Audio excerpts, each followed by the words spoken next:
Hello Manoj medicine channel में आप लोगों का स्वागत है। देखिए आज हम आप लोगों के बीच में क्रोसिन सिरप लेके आए हैं जो कि कफ सिरप है। आप लोगों ने तो इसका क्रोसिन ड्राप भी पिलाया होगा बच्चों को, क्रोसिन सिरप बुखार के लिए चलाया होगा, लेकिन ये सिरप ये खांसी के लिए हम लेके आए हैं। और ये देखिए हरे रंग के पैकिंग में होता है।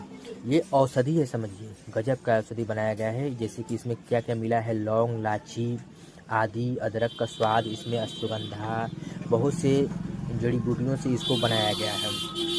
तुलसी है, पीपल का पत्ता है, बहुत चीज़ से अच्छी चीज़ को बनाया गया है।